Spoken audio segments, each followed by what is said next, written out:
Hi friend, happy 2025. I am super excited for you, Virgo Risings and Virgo Suns. This is your 2025 horoscope. I'm gonna have an extended version and a shorter version. So if you want the extended version, I'll leave a link to that down below. And I am very excited for you because 2025 is gonna change the game for you. It really is a pivotal year in your career and relationships. So in this 2025 horoscope, I'm going to start off with your general area of focus. I'll then dive into your career, and then we're going to go through your relationships. So let's just start off with the Mars retrograde in Leo happening at the beginning of this year. It's going to retrograde back into Cancer. So Mars retrograde in Leo in your 12th house until January 6th is going to feel a bit uncomfortable. December could feel a little bit overwhelming. December 2024 could have felt as though you were a bit overwhelmed. You could have felt a little bit disoriented with Mars in your 12th house. You could have felt a bit agitated. It could have been difficult for you to sleep.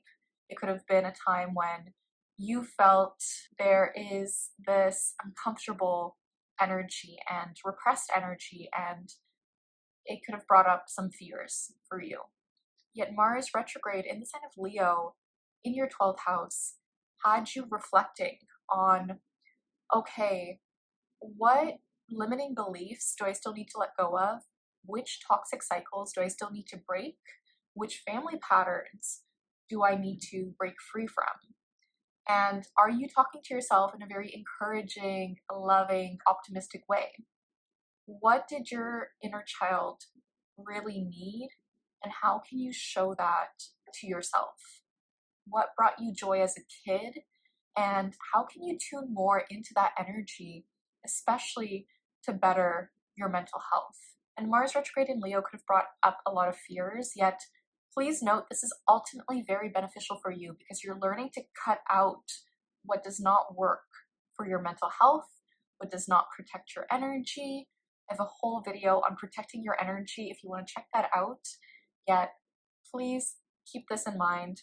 Now, you're going to feel a lot better with Mars moving out of Leo into the sign of Cancer after January 6th until February. I'm going to leave the exact dates down below. Yet Mars retrograde in Cancer is actually you reworking and kind of rethinking the energy you spend on relationships when it comes to friendships and networking, but also your relationship to social media and what you really want for the future in terms of your dreams, your goals, your ambitions. This retrograde will have you focused more so on, are you aligning your intuition, your empathy to what you want to nurture when it comes to your friendship groups, your goals, and what really uplifts you? Do you feel like your friends are encouraging you? Do you feel like your friends uplift you? Do you feel aligned to your goals, or do you feel like there's something that's missing when it comes to the work you do? This time period has you also refocusing on where you're putting your energy. I will say this energy can make you a bit more passive aggressive with certain friends if you are not cautious, if you are not aware of this energy. Mars retrogrades can have us repressing our anger. So make sure you are releasing your anger in healthy ways. Make sure you do not react to certain situations happening in your friendship groups. Maybe you're trying to cut off a certain friendship group or a networking community that no longer aligns for you, or maybe you're going back to a previous community or friendship group that you did really care about, that really nurtured you. So take note of this Mars retrograde, see what comes up for you, and make sure you're taking care of yourself and your body. That's going to be really important, especially your mental health, and also how much energy you're putting into work, because Mars retrogrades can exhaust us and it can have us rethinking how we take action and how we work, and also our dating lives. So this could be a time when you're also just reassessing your relationships and just how you are interacting in your relationships. Who's taking initiative? That's a good question to ask. It can have old friends from the past reaching back out to you. I see this more so as old friends and less so romantic relationships, unless you have an ex that was a very close friend or a part of a networking community. You could hear from them now or just hear about them. This isn't for everyone, of course, yet good to take note of, and try not to focus on this. Try to let go of any fears or doubts or things that are no longer serving you with this energy. Now, it's really interesting. So you have a heavy focus in 2025 on your healing journey and what you're still healing from the past. What is still lingering on in terms of how you were raised and in terms of past hurt and pain you're still trying to process and hold on to. This is a year where you're trying to dive deep into your subconscious, but also what trauma is stored within your body. You're trying to figure out, what do you still need to let go of? This is because you have a solar eclipse in Aries happening in your 8th house on March 29th, 2025. Now, these series of eclipses in the Aries-Libra axis have been affecting you since 2023.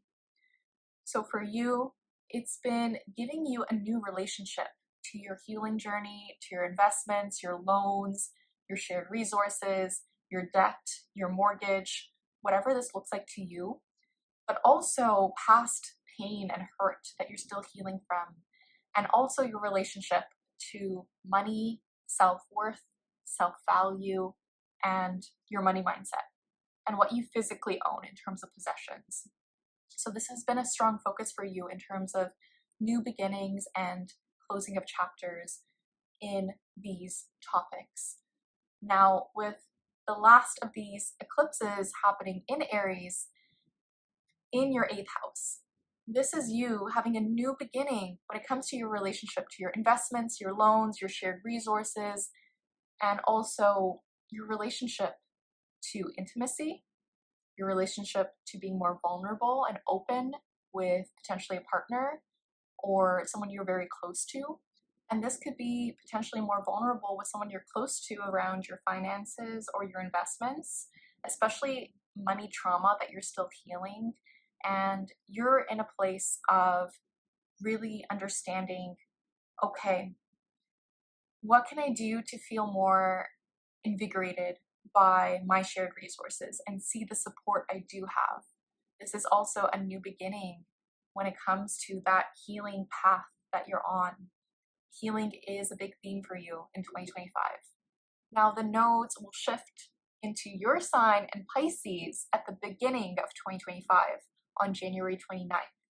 Yet it's really still important to take note of the solar eclipse in Aries on March 29th. I'll get deeper into that in your relationship sector very soon, later in this video, yet take note of this. Now, the other emphasis of healing for you in 2025 is that Neptune will move into this area of life for you during this year. You're going to get a small preview of this energy. Neptune will be in this area of life for you from March 30th to October 22nd. And for you, this is going to add some really deep healing spiritual work. You could be connecting more to your ancestors with Neptune moving into Aries for you in this area of life. You could be trying to use art as a therapeutic practice during this time. You could try to make your investments, your loans, your shared resources, your finances a bit more creative in some form. Maybe you're trying to figure out how can you have an extra income stream during this time, and how can you do it in a very different way? How can you do it in a very spiritual way? What feels like you could help more people? What does this look like for you? This is also a time when you could just be a lot more vulnerable with your partners. You could just feel like it's a very cleansing energy. You could just feel like you're going through this deep metamorphosis. Really good to take note of. I will say Neptune here is a bit confusing, so this can make your investments, your loans, your shared resources a little bit more confusing. Take note of this. However, I think this is going to be a really good energy for you in terms of tuning into what works for your body. This could be a time when perhaps you attend a meditation retreat, or you use sound for healing, or you do more subconscious healing work like using overnight affirmations. I'm going to leave a link to mine down below if you want help in terms of reprogramming your subconscious mind to attract more love and abundance into your life, because that can be really, really healing to do right now. This could also be a time when you do more somatic healing practices to really release any stored trauma in your body. May this be through moving your body. May this be through yoga. May this be through any types of exercises to release any stuck energy. This is going to be really, really healing for you to do right now. If you'd like a private session to dive deeper into this, check out my links for that down below. I have 2025 readings available for a limited time, and then I also have private birth chart readings as well if you want to explore your chart in depth. I'm excited for 2025 for you, Virgo. Just know that the universe has your back, and with peace and love, take care.